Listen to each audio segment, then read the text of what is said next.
Hello, hello, hello. This is Politics with Laura, and I have a barn burner for you today. Uh, Let me see. It can't be a barn burner without my stream. There has been some talk going around about these recent shootings is because of Kyle Rittenhouse because he gotten away with it, and these are copycats.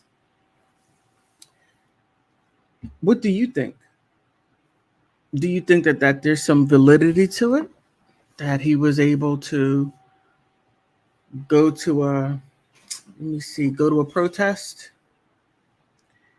and he was standing in as he had like two jobs to be a paramedic with an AR-15 and um to protect people's property with an AR-15. Now there's a lot of speculation, innuendos about his role in that protest because it was loosely knitted. And yes, Kenosha had a lot to blame, deputizing all the people that came in from other places to protect property. Now, yeah, I will most definitely say that liberals can be a bit rambunctious and can be easy with tearing things up. Staying with conservatives, you have the radical extremists on either side. So that's not the main point, but the point is people are saying that Kyle Rittenhouse got away with it, and not only that he got away with it, now there are copycats. Some people also say that there is mental illness that is to blame. That is a blame for these situations.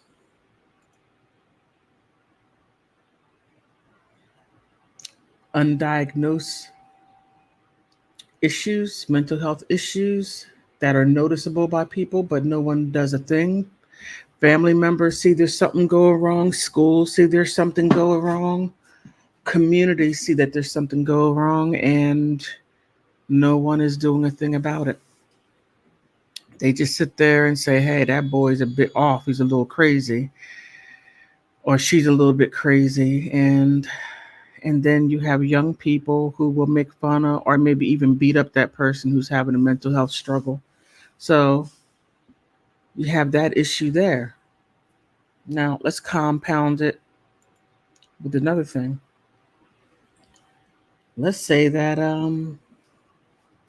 the police aren't doing their job. Now you had the in Kenosha, you had people that were there ready and willing to protect, and I guess they had citizen arrest capabilities. Not sure. Wisconsin law is a bit different, really different. I found that out. I looked up some of the Wisconsin law, and I had to scratch my head on that one. I'm like, okay. Uh, Now you had Crumbly. Oh, I'm sorry. Let me go back. I'm getting ready to let me dial it back. Let me walk it back. Walk it back.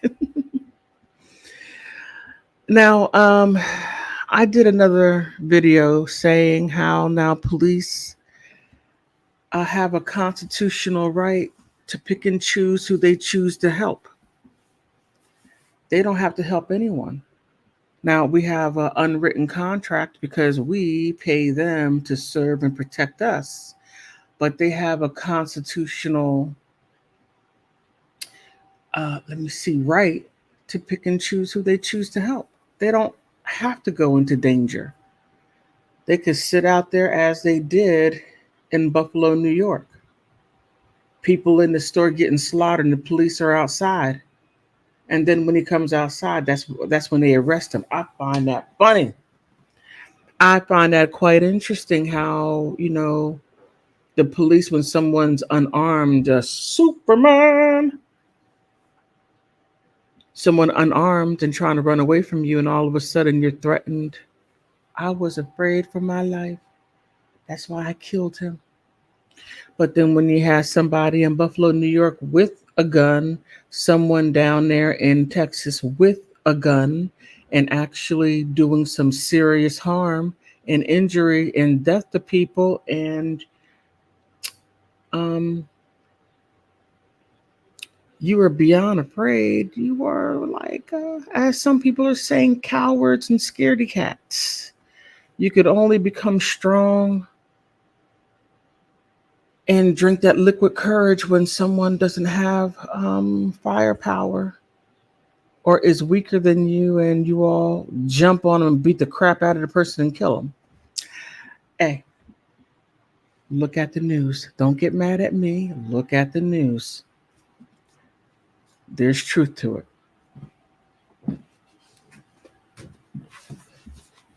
All right, let's go back to the Kyle Rittenhouse. It takes, let me see, at least about 10 minutes for YouTube to catch on that I'm on a live stream. I'm still trying to work this one out. Oh, and by the way, I got a headset and a microphone, and I'm quite liking it. All right, let's go back to the original question. Is Kyle Rittenhouse to blame for the for these recent shootings? In my opinion, and hey, don't shoot me for my opinion, I don't think that he is. Um, the incidences were quite different, very different. Kyle Rittenhouse is in a protest, and people came up to him, and he was protecting himself. And I gotta say, I covered that on my other channel, Big Girl Diary, and I got a lot of pushback because I thought that Kyle Rittenhouse was guilty. I'm like, that boy is getting away with killing people. He's getting away with killing 3 people. And I'm looking at all the people involved in it. I'm looking at the judge. I'm like, I have never seen a judge do what he did, be extremely lenient. I mean, he was so lenient that it went all the way far back to the left. I'm sorry. Left.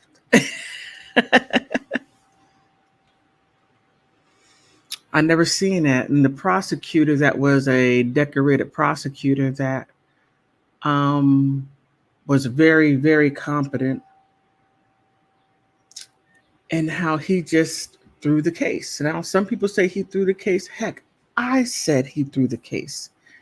I did a little background on him, and he had being over um, being the directors of litigation. You don't get there by being incompetent and knowing nothing. You have to be really good at what you do to achieve that. In one of the top law firms in Wisconsin, but also what was it, top 20 in the United States. So it was a big deal. And I'm just looking at him like, are you really trying to throw this case? And even the prosecutor, I'm sorry, the defense attorney, I can't remember his name. He was pointing out, wait a minute, this guy is a very competent lawyer. The judge even said, look, I don't know what you're doing. You're up to something. I don't know what you're doing, but you're not going to do it here. Oh, it was a mess. But having said all that, just to give you some background ambiance, shall I say that, to what surrounded Kyle Rittenhouse and why people are saying what they're saying. And there are people who still believe that he got away with murder. But back to what people were telling me in my other channel, saying, you're wrong, he's innocent, he's innocent, he's innocent. And the debates got serious, and it wasn't with me, it was people on my channel who really knew down to the millimeter. And if you're a certain amount of meters or yards away, it's considered not engaging. And I'm like, whoa, you all are on a whole nother level. I'm just like, I think he's guilty. And they were really getting into the nuts and bolts of it. But those who were giving me pushback were saying he's innocent. And I'm like, how? How is he? Help me understand. I have an open mind. Help me understand, because I'm not understanding how you're coming to that conclusion. He had a gun, he had an assault rifle that has many shots that you can do.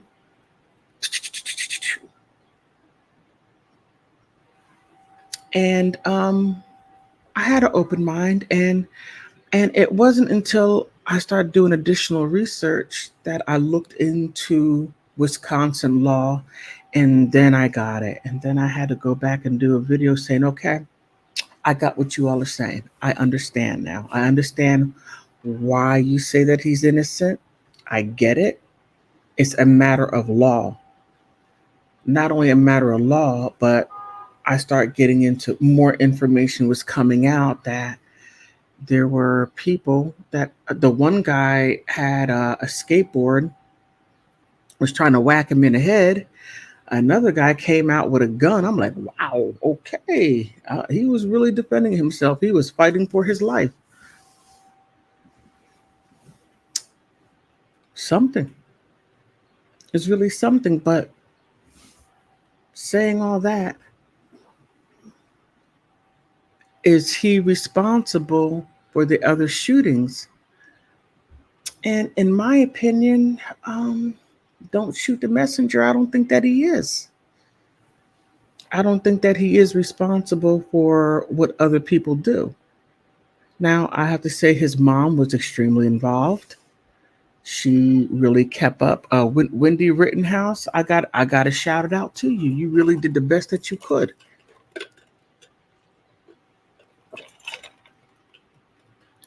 She did the best that she could with the situation that she found herself in. Look, when you get married, you think for better or for worse, you think forever. But, some people believe that forever is like 10 minutes from now and forever is over. Well, at least I don't want to say in men's terms, but there are some people who have a short version of what forever means. But I got to say, Wendy Rittenhouse really did the best that she could and extremely involved in her children's life. And she did the very best that she could for Kyle because, he's in these programs learning how to be a paramedic and in the police academy and a fire academy in, was it Michigan? And really trying to carve out a life for himself and involve parents. But it mind blowing, just mind blowing. I could not even imagine what she felt. But let me go back to the original statement. I got to pull it back. It's not his fault. I don't believe that it is. Because everyone has to, at some point, take responsibility for what they do. And if you're influenced by what someone does, that's because you're influenced and you carried it out. No one else carried it out but you.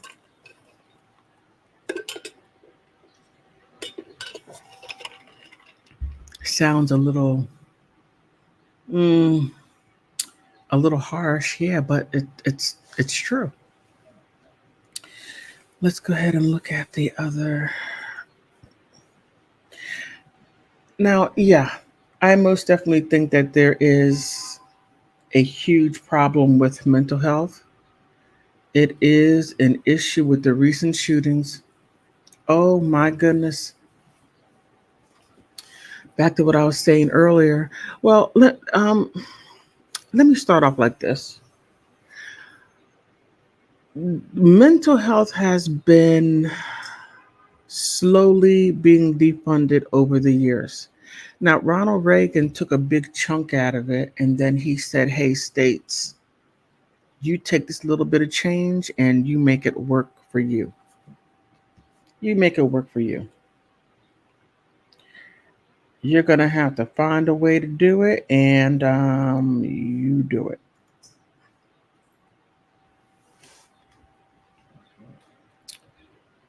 Ronald Reagan had this thing called, what is it called? The mental health. Oh my goodness, mental health. Oh, I can't remember the acronym. But what what that did, well, first Jimmy Carter started it because he was taking some of the people out of the mental institutions and putting them into community-based clinics, people that were not far gone, that they could be helped on an outpatient basis to where they can get help within a community and go to activities, workshops, whatever they needed, along with seeing a psychiatrist.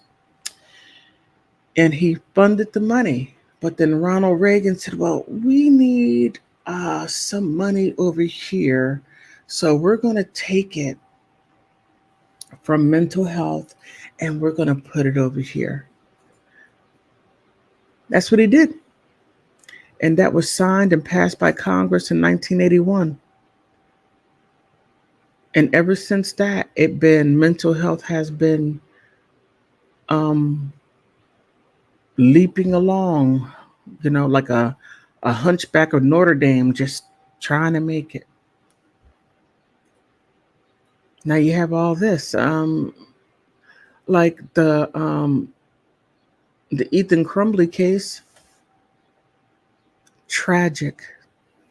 You had a superintendent and a school principal that were convincing students to come back to school because there was nothing wrong. Two teachers gave that information to the principal saying, hey, there's something wrong with this boy. He's sitting here drawing bullets and talking about how he's going to kill people. The teachers did their jobs. The principal and the superintendent are at fault.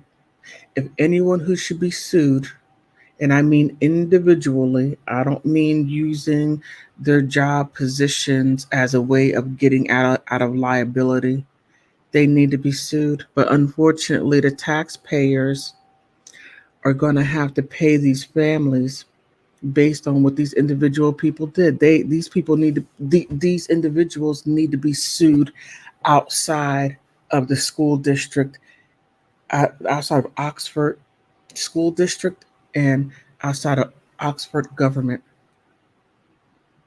Those individuals need to be sued individually, in my humble opinion, because they put everyone in harm's way.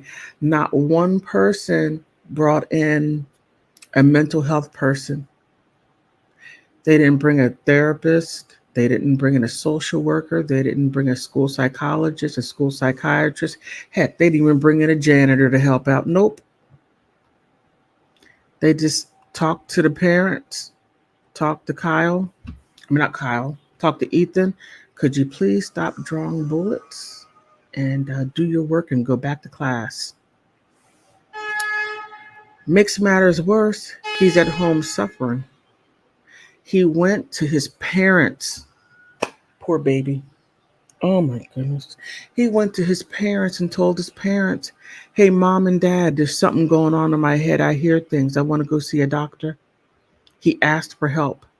He asked for help. He knew there was something wrong and no one heard his cries. All those children there would still be alive if on all three levels the parents could have done something, taken him to go see a doctor, maybe have some inpatient work done. It may not have been long, but at least he would have walked out and had a diagnosis, or at least a temporary diagnosis, some medication to where he'd been stabilized, and he would have at least seen an outside doctor go into one of those community-based clinics. Something. The parents did nothing. Zero. Then you had the school, the principal, who has a lot of power. They receive federal monies, they receive state monies, and they could have most definitely done something immediately. Could have had somebody there to do an evaluation, to see where he's at, and then to see how far gone he was, and then had him put into a mental institution, because there was a serious risk, a serious safety risk of self and others. Then you have mm, that superintendent who got on the loudspeaker telling kids that it was okay to come to school. There were some students who said, that's okay. I'll go to jail before no, sue me. You could sue me, kick me out, do whatever, but there's something wrong in Canterbury. Most definitely something wrong. And those students, they saw the writing on the wall. They weren't falling for that. And then those parents who made their children go to school, who probably begged them like, Mom, no, you don't know what I'm seeing. Mom, Dad, please don't make me go to school. There is something wrong with that boy. There's something wrong with him. Nobody's giving him help, and the teachers are doing something, but no one's listening.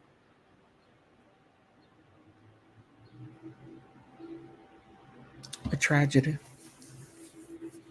And those students who survived, oh, their minds. Now you bring the mental help. Too late. Now that boy. And then the wild part is I've been watching some of the trial, and there's this therapist, the psychologist. She has 8 people on her caseload. I'm thinking 8 people, well, that shouldn't be that much, you know? You go see your 8 people, you treat them, give them the medicine that they need. And when she said the defense asked her, said to her, how many times do you see him? She said maybe 2 to 3 times a week. I said, okay, that's not bad. That's good. That's really good. Then the defense attorney took it a step further.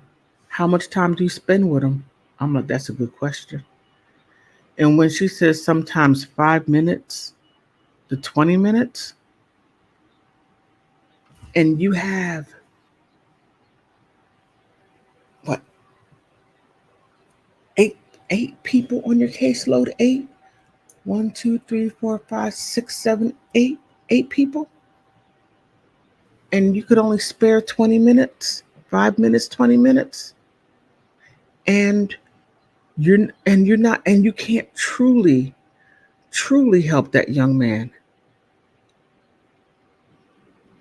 I have to stop and think. What is the mayor, namely the governor of Michigan, what are you doing with the money? Where's that money going? That's what I would like to know. People are paying taxes, and the only way things can get done is when there's a mass casualty, and then people have to sue, taking all the taxpayers' money.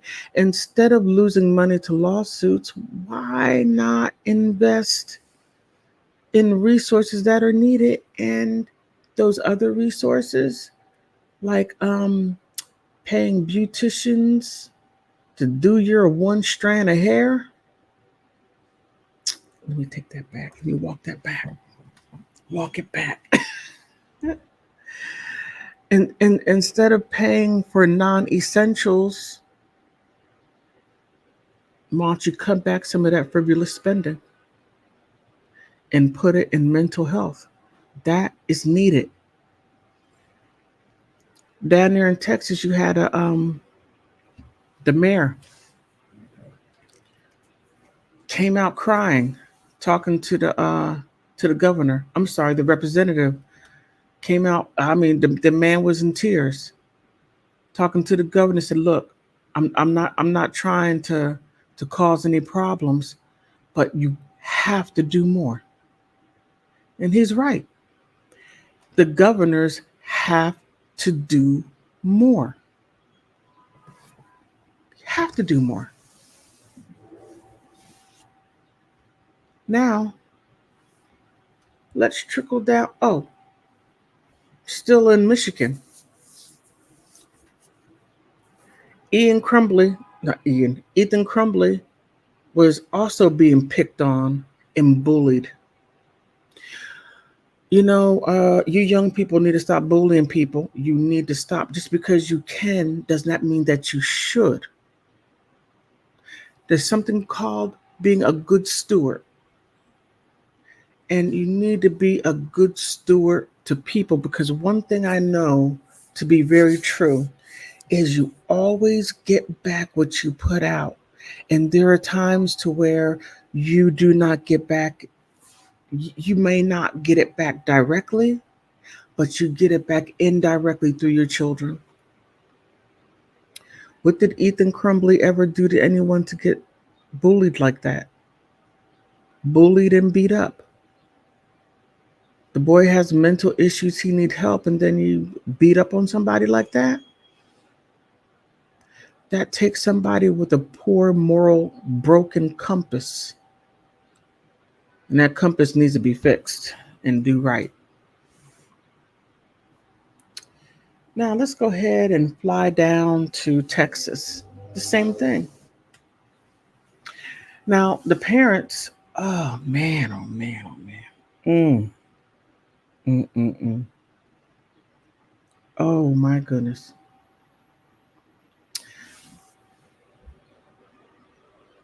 The police officers stood outside and did not go in to stop that slaughter.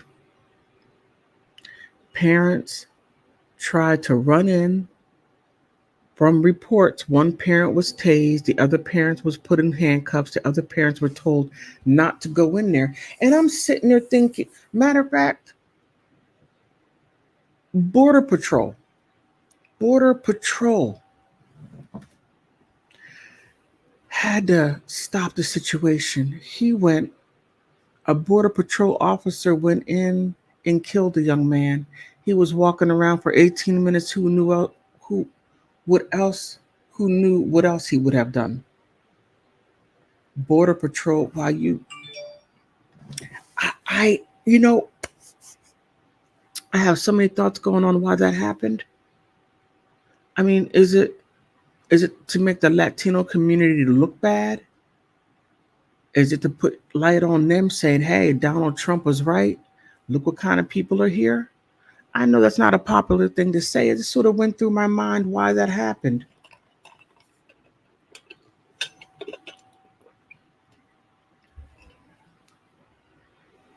Who knows? That's one thing we would never know.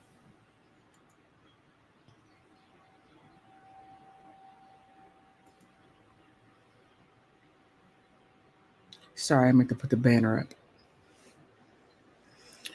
Now, the one down in Texas, there's a lot to unpack. There's a lot there. You have a language barrier. You have a barrier of not knowing what your rights are and what you're entitled to. Let's peel that one back. Let's peel the other one back. You had a broken family. You had a father outside of the house that moved away and started another family. You had the mother raising the son. It was a contentious relationship. They didn't get along very well. The father would come and go, and I'm not throwing no shade. I'm just saying for what it is. That's what happened. So don't give me no hate mail.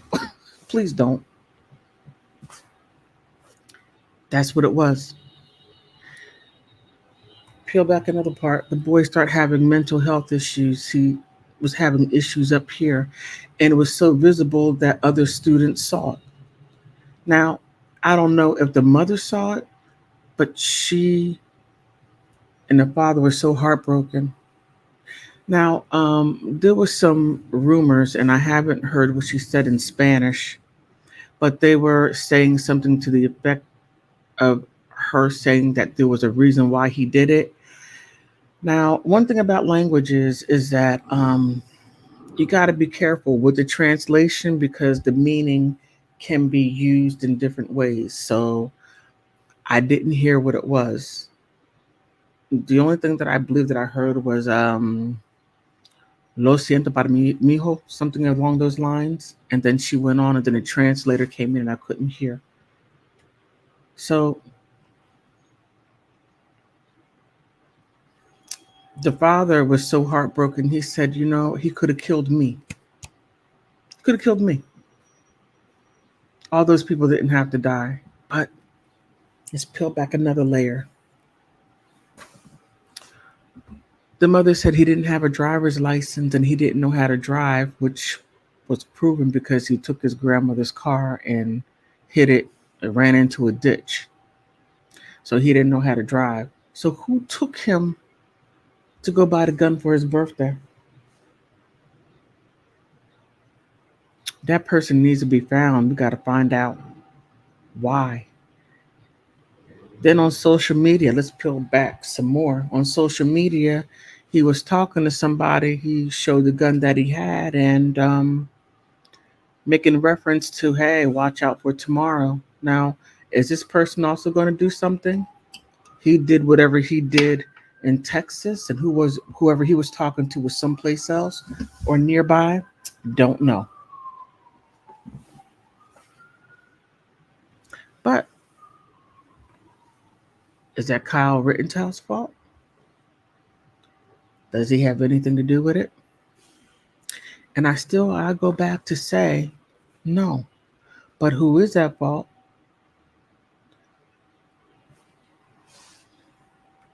The homes. Look, when you have children, you're stuck.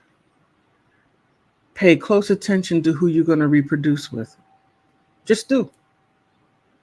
Lift up the hood and see, is that what you want to deal with for the rest of your life? And do you want to share your genes with that person? But just stop reproducing all willy nilly and then break up because you can't get along.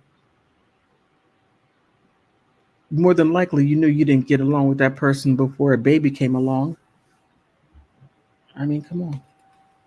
The signs were there. You saw the red flags. But I'm not going to get into anyone's relationship. I'm going to leave that right there.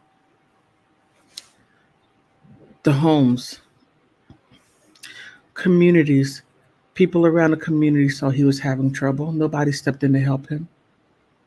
Schools within the community knew. Students knew.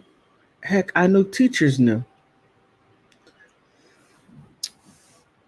The school knew. And I'm pretty sure him walking around, the police knew. The police know everything.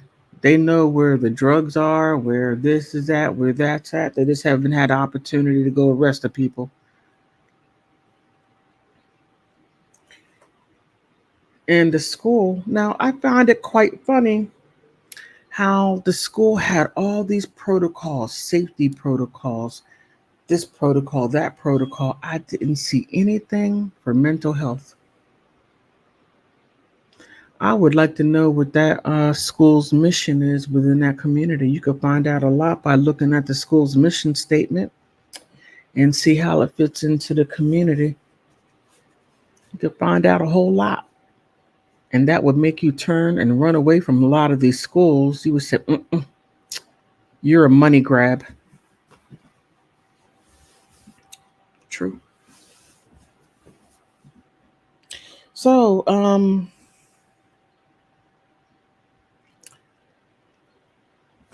that note,